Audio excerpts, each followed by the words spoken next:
In this world exclusive coming up now, India Today's Shiv Arur on the ground covering the Israel-Hamas war right now reports from the Shura military base. This is central Israel and it's turned into a makeshift morgue. Hundreds of victims of the Hamas barbarity have been brought for identification. The bodies are still waiting to be identified, to be taken for burial, are meanwhile stored in containers as families are awaiting details and the fate of their loved ones, too many of them missing. Some of these bags have dismembered body parts, even of children. This is the terrifying proof of the brutality that unleashed on 7th October. Take a look at this report by Shiv.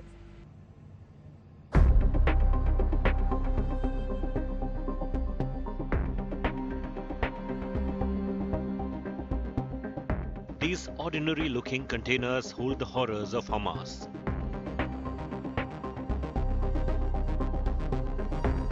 Terrifying proof of the brutality that was unleashed on October 7th.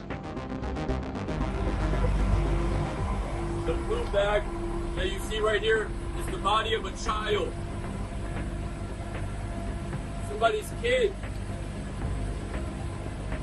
I don't know what more proof the world needs for the atrocities that happened. This is the Shura military base in central Israel, which has been turned into a makeshift morgue. These are the victims of Hamas carnage. Container upon container holding the remains of hundreds of people who were massacred by the Hamas terrorists on October the 7th. We've just been briefed by dentists, police officers, forensic professionals who say that it's been difficult, and even 18 days after the fact, it's difficult to identify many of these bodies.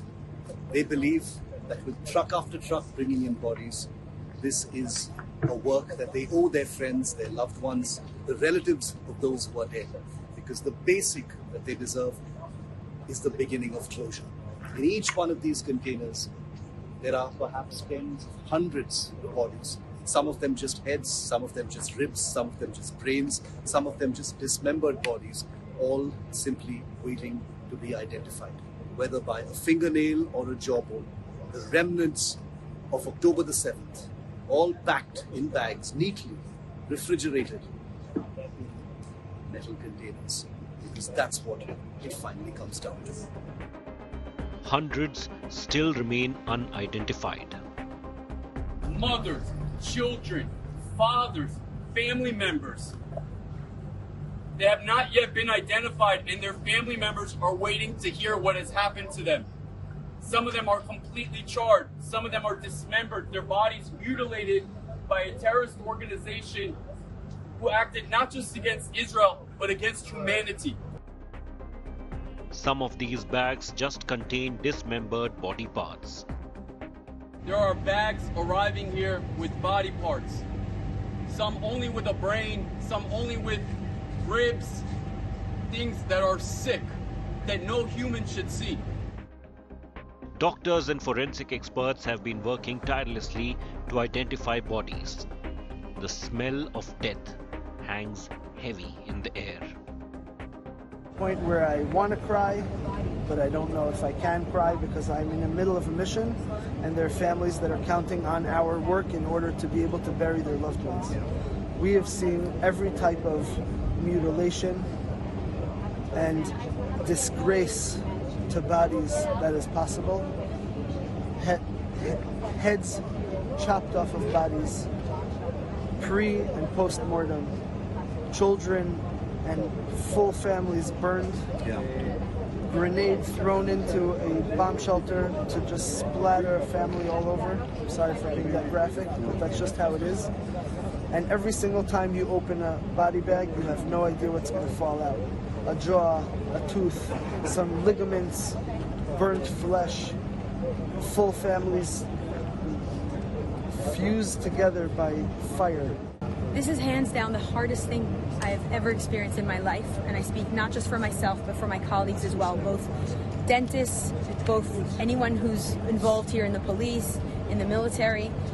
This is a Holocaust for us. None of us has ever seen, felt, smelt any of this. The number of people the number of victims of innocent women, children, babies, elderly, the nature of the injuries, of the torture that these people have been through. They have been shot, and they have been axed, and they have been burnt alive, and they have been cut.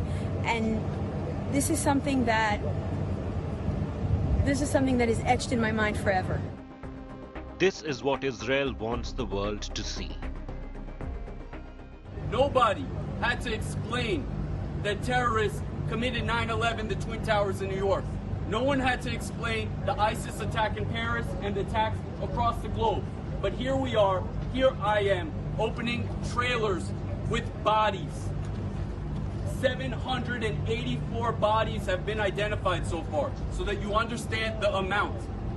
And 688 have been transferred for burial. These were people's family members. Parents will not hear their kids' laughter.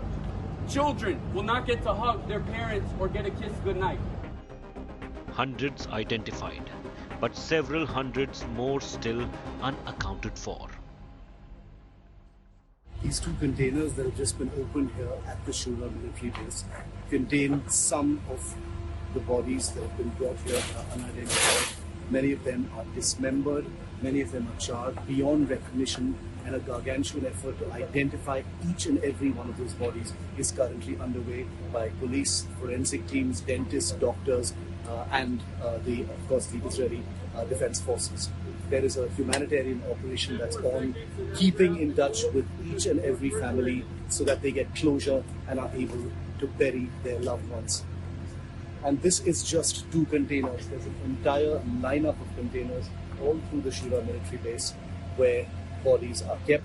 We're told that there are hundreds, perhaps 1,000 bodies that are there, many of them of Israeli soldiers as well, most of them of Israeli civilians. There are several bodies of babies as well, we're told, that are in these containers. They've been kept open for a very, very short time, obviously, because they're refrigerated and they need to be preserved for forensic reasons. But here on India Today, we always show you the frontline story. And this is an image that Israel wants the world to see, to remind the world about the barbarity that was perpetrated by Hamas terrorists on innocent people all across this country. Shiv Arur at the Shura military base in central Israel for India Today.